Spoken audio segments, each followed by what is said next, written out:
Hello cherry lovers.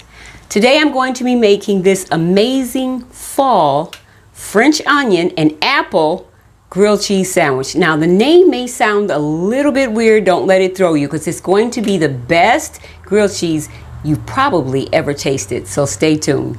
Okay, let's walk through the ingredients. Larry will follow me over here. First we're going to start off with, we have 4 tablespoons of salted butter, 2 medium sliced thin yellow onions. Here we have salt and pepper. You can use a teaspoon, a teaspoon of pepper and a teaspoon of salt. Use that to your own liking. Some people like a little more, some people like a little less. Here we have 3/4 cup of apple cider vinegar. And here we have some sage and some thyme. You're going to use 1 tablespoon of thinly chopped sage, and then a tablespoon of your fresh thyme, and both of these are fresh. And over here we're going to use 1 pinch, just a pinch of red crushed pepper. If you don't like crushed pepper, let me tell you, please keep the crushed pepper in there because it's not going to be overpowering or overwhelming. Just 1 little pinch.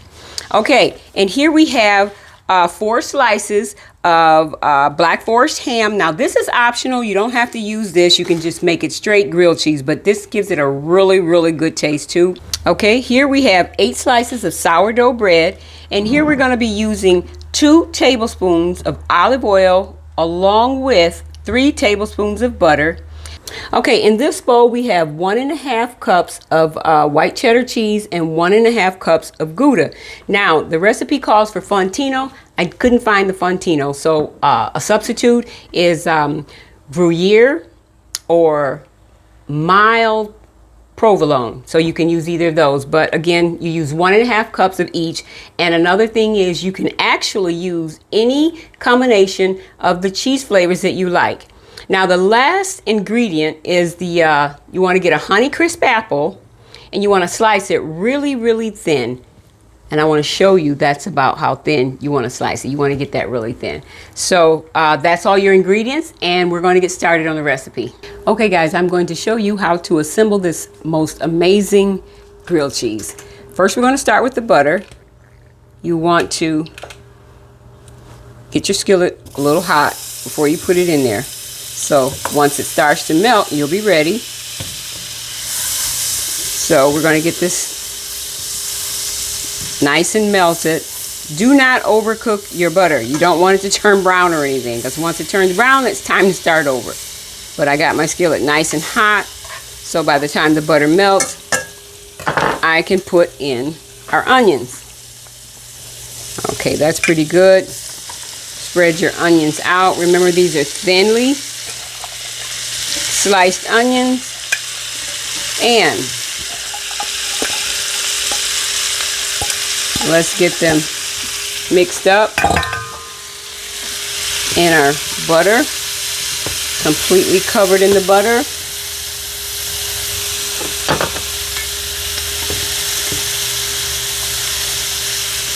Okay, now what you want to do here is, you got that covered in your butter. You want to set your timer for 3 minutes. We're going to let this onion pieces simmer for 3 minutes, and then I'm going to come back and show you what to do from there.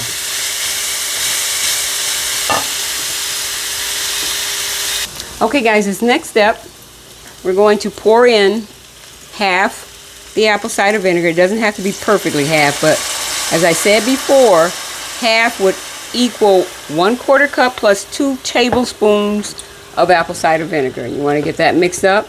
Our onions are nice and soft, but we're going to continue to cook them.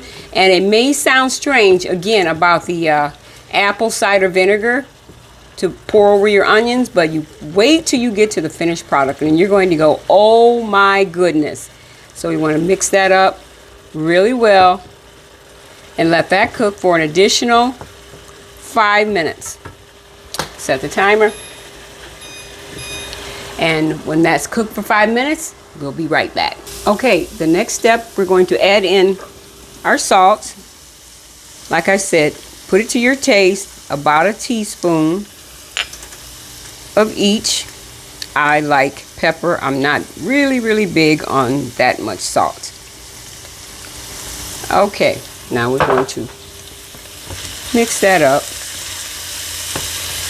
And as you can see, the onions are more and more caramelizing. Now we've got the salt and pepper mixed up in there. We're going to add the remainder of the apple cider vinegar. And I'm going to warn you now, when you put the apple cider vinegar over the onions, you're going to get a really strong smell. And to be honest, when I first read onions and apple cider vinegar, I thought, I've never had onions and apple cider vinegar before. I don't know how that's going to work. But to be perfectly honest, they gel too well. They gel together magnificently. The flavors are unbelievable. Yes, they actually work well together. Now, from this point, we've got the salt, the pepper, and the rest of the apple cider vinegar in there. We are going to set the timer for 5 to start with, and then we're going to add 3 more minutes if it has not browned. Because what you want to do, your object from here is to caramelize the onions. They're going to be nice and lightly browned and all caramelized. And most of that apple cider vinegar will be gone. You'll just see nice and soft onions. So we're going to wait out that 5 minutes, and if it's not, we'll add that extra 3 minutes, and I'll be right back. Okay, take a look here at the onions. They're caramelizing very nicely. I am going to set it for the additional 3 minutes because I want a little bit more of a brown to them. So we're going to mix that up. Just a hair. And your heat is going to be on medium low. Okay. Now the next step, what I want to show you, what I took was, I told you in the recipe that we've got 2 tablespoons of olive oil and 3 tablespoons of butter. I put those together and melted them down. And what we're going to do next is butter our bread. And this olive oil mixed with the butter gives it such an amazing flavor and helps it to nicely crisp up, nice and crispy. And I like to get all of my edges. Larry's always telling me, you don't have to do the whole thing, but this recipe calls for you to get all of the edges because it tastes really, really good. So you just want to make sure you get all of your edges, and we're going to actually put 2 sandwiches, maybe 3 at a time in the skillet, because I got a larger size skillet there. But also, what I like to do, okay, we've got that. We're going to cut that in half. So pick where you think your half is and cut that in half. Okay, we've got that buttered and ready to go. Now we're going to just give that a nice stir. And that's caramelizing just beautifully. And when you finish, you'll notice that all of your apple cider vinegar is all gone. So while I'm waiting on this to finish up, at the end of this 3 minutes, I'm going to put this on a plate, and then I'm going to show you how to assemble the rest of the sandwich. But you know what? Before we do that, I just thought about something. Now that we've got coming to the end of this, that's caramelizing very, very nicely, we're going to add in, this is our thyme, our pinch of crushed red pepper, and our sage. You're going to mix that in there and then stir that up. You want to mix this up really, really well. Oh, the smells. And like I said, these ingredients gel so well. It's unbelievable. And I'm not a big thyme person. And when I smelled the thyme, I could smell it so good. I was like, oh no, the smell of that thyme is probably not going to work for me. And I just finished out the recipe, and it tastes amazing. So we are at the end. Our timer's about to go off. I can turn that off and turn that off. When you add in your thyme, your sage, and your crushed pepper, you just want that to cook for 1 more minute. That's all. 1 more minute. And once that cooks for the 1 more minute, you're going to take that off, set it aside. That's why I got this plate here. We're going to set it aside. And then I'm going to show you how to combine the rest of this recipe. Okay, the next step is we're going to take this BlackForest ham. I got my skillet nice and hot. And you just want to crisp it up around the edges.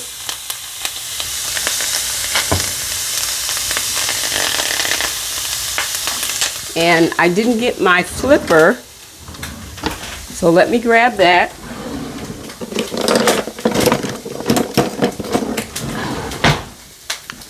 You just want to crisp up the edges of the, and I'm really bad at using my hands, so they're always getting on me about that. So you just want to brown that just a little bit. You just want to crisp it up a little bit. And then what we're going to do is, I'm going to put it right on this plate. You don't want to cook it. You don't want to overcook it. You just want to get it crisp up a little bit. Okay, the next thing we're going to do is assemble this. Now the first thing you want, we're going to take this one over here, and we're going to use 2 of them at a time. But we want to take some cheese. And you want to, I've already got my cheeses mixed together, so you just want to spread that out evenly. And you don't want your eye to be too high. You want it to start, mine is like it's actually below a medium. It's at 5. That's what I set my temperature to now. We're going to put that on there. Then we're going to put some onions right on top of that cheese. And cover the entire piece. As you can see, I cut my bread in half.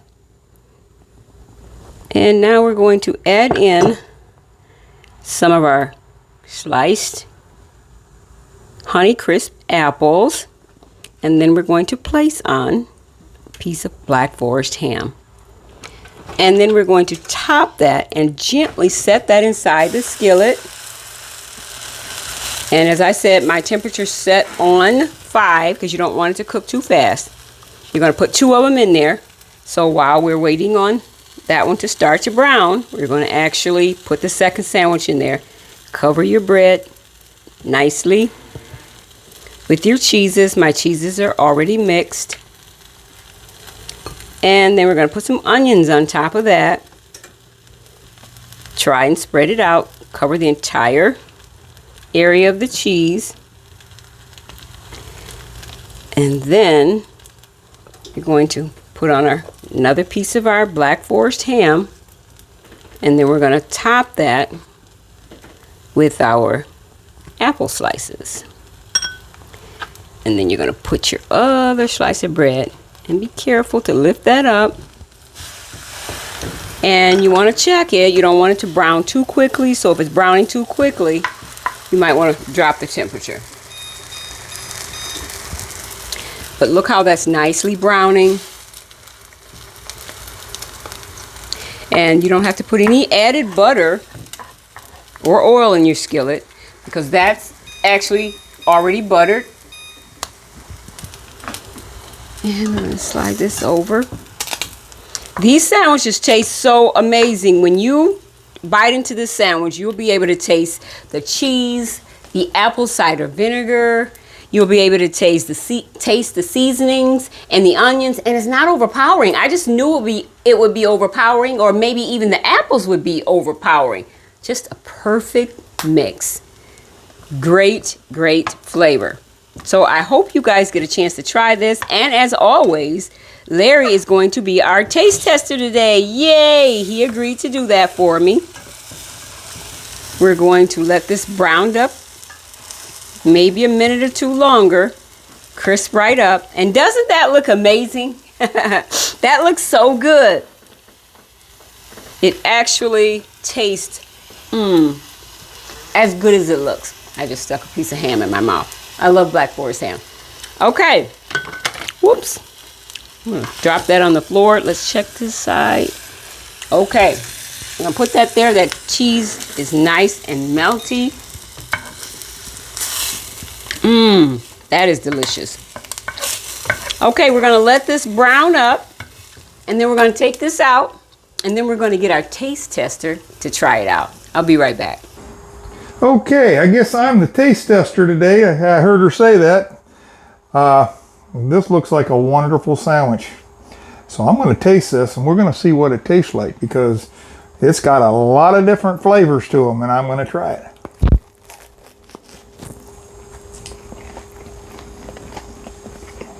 Wow, you can taste the onions, the cheese, the apples.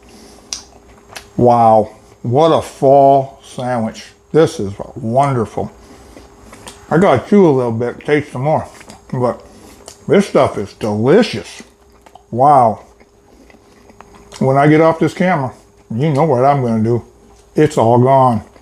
But anyway, this is, when you put, like Joyce said, when you put this together, you hear the ingredients, it's like, no. And let me bite into this right now. Wow.